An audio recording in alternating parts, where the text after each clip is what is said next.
This is not good for a quarterback. Not good. Put him in the Hall of Fame because of 7-on-7 drills in June. And now it's like, well, he was going 41 over the limit. Let's you know me. They're going to be watching you.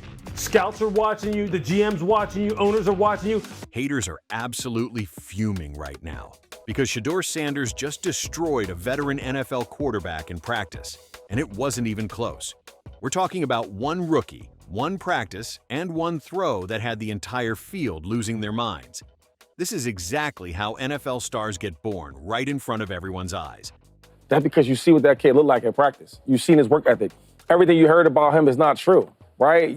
Don't let the jewelry and the music and the swagger fool you. He a hard worker. First thing the head coach said, hey, he's the first one in the building, he's the last one to leave. Pat McAfee wasn't exaggerating when he said, this kid is different.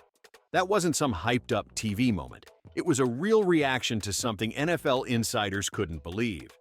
On a random Tuesday, during what should have been a routine Browns practice, Shedeur Sanders walked in and flipped the script. Now, some fans are all in, calling it the birth of an NFL star. Others are rolling their eyes, saying people get too hyped over rookies all the time. But here's the thing. This wasn't just another feel-good story. But now when we get to it and the head coach is saying, hey, you know, we're going to split these reps up, man. I know we got some veterans that won Super Bowls. I know we got some first rounds. I know we got this and that in the third. I know we took them out in the third round. But we're going to give everybody a chance to start. And you like, huh? See, this wasn't your typical rookie takes a few reps and looks decent type of situation. There's already talk about the Browns maybe carrying 4 quarterbacks on the 53-man roster, which isn't normal. Teams don't usually do that. And when you've got Joe Flacco on the depth chart, a veteran, Super Bowl MVP, the kind of guy who's seen it all, it's not like there's an empty chair waiting for a rookie. But the thing I love about Shedeur is he seems way more focused and like, I'm here, and I ain't here to be nobody's backup. I think he's going to be starting the next 5 games, man. But Shedeur isn't just any rookie. Carrying his father's legacy automatically puts a target on his back. NFL insiders didn't hesitate to say things like, he's only good because of his dad, or let's see if that arm holds up in the pros. That's why the tension in that locker room was real. Veterans aren't going to just hand over respect. You have to take it. I think it's dope that he out there in the middle of the night, in the rain, throwing the football, working on his game with the Browns helmet on, letting people know I'm out here representing for the whole city. Now, here's where things start to get wild. Shedeur didn't come in quiet, keeping his head down like most rookies do. First huddle, first snap. Before he even throws a pass, there's a shift. The offensive linemen are suddenly sitting up straighter. There's this ripple effect. That's presence. And Shedeur hadn't even thrown the ball yet. Then it happens. First play call comes in. Standard stuff, just a basic out route. But Shedeur doesn't just take the call and run it. He looks at the defense, sees something off, and makes an audible. On his first rep against the first-team defense, while playing alongside vets who don't even know his middle name yet. That's breaking a silent rule in the NFL. Rookies aren't supposed to come in calling shots like that. I just think it just shows that, like, he's thinking of this more long term. He's thinking of it being more comfortable in his skin, coming out being like, hey, look, I'm going to work on my game. I could be doing a lot of other things right now. Now, this is the part where it could have all blown up. Coaches could have benched him. Teammates could have lost trust. But what does Shedeur do instead? He completes that pass with surgical precision. Ball placement, timing, perfect. So perfect the defensive coordinator threw his hat on the ground. Not because he was mad, because he couldn't believe what he just saw. I do not cling to opinions. New information, new opinion. I'm an airline pilot. That's not normal in NFL practice. You don't see staff documenting reps unless something really different is happening. And fans noticed too. The comments started flooding in.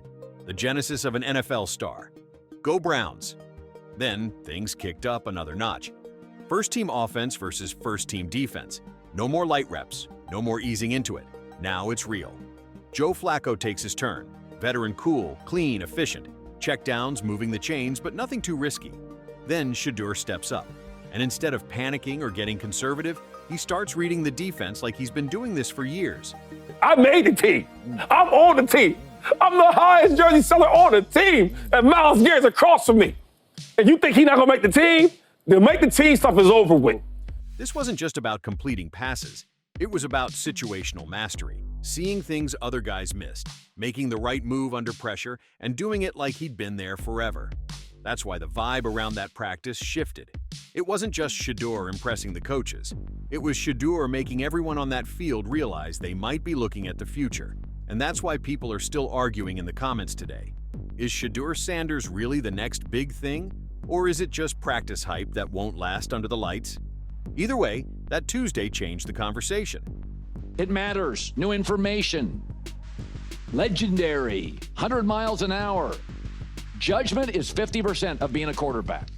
When you fall to 144 in the draft and then try to match that number behind the wheel of a car, yeah, I don't think the same. So here's where things got flat out wild. At first, it was just a regular Browns practice. Offense doing their thing, defense doing theirs. But once Shedeur Sanders started cooking, the energy shifted fast. We're talking position coaches dropping clipboards, dudes who were mid-drill literally stopping what they were doing just to watch. You ever seen an entire NFL practice pause because of one player? That's exactly what happened. I think he out there just comfortable and being like, man, listen, I'm out here just putting work in and I'm gonna get my opportunity, but believe me. But here's the thing, Shedeur wasn't rattled. If anything, the more heat they brought, the calmer he got. His footwork, clean. They're going to be watching you. Scouts are watching you. The GM's watching you. Owners are watching you. They're seeing your body language. They're seeing how you are when you go in the huddle and you do get a couple reps. They're seeing how you execute, how you get on with the rest of the teammates, how you walk into the locker room. Now here's the kicker. He doesn't say a word. No fist pump, no helmet tap, no flex. Just jogs back to the huddle like it's business as usual. And that right there, that's what got under the veteran's skin more than any touchdown pass ever could. It wasn't even about showing off. It was about looking like this wasn't even new for him. That calm broke something in the vets mentally. But if you thought that was the peak of the day, nope. Because now we get to the knockout punch. Hey, listen, man, if everything the Cleveland Brown coaching staff is saying is true, that you're going to open this competition up and you're going to let the best guy win the job, if all that is true and you ain't blowing smoke up you know what? He should be the week 1 starter. Hold on. The coaches set up this deep comeback route drill. If you know football, you know that's no easy throw. Timing has to be perfect. Placement has to be perfect.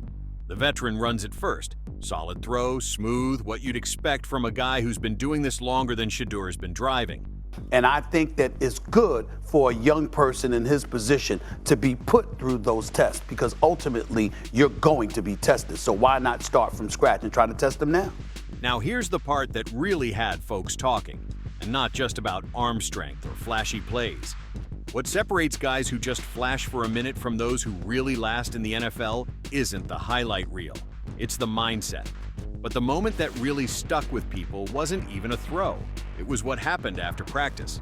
Shedeur walked right over to the veteran quarterback he'd just outdueled. And let me tell you, that hit harder than any touchdown celebration. You could see the vibe shift.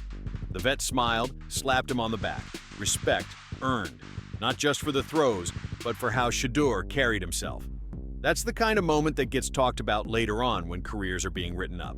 The Cleveland Browns, and I think it was interesting to hear what Kevin Stefanski said about the spring, where it was more of a teaching and an installation. Now, this is where we have to hit pause and get real for a second.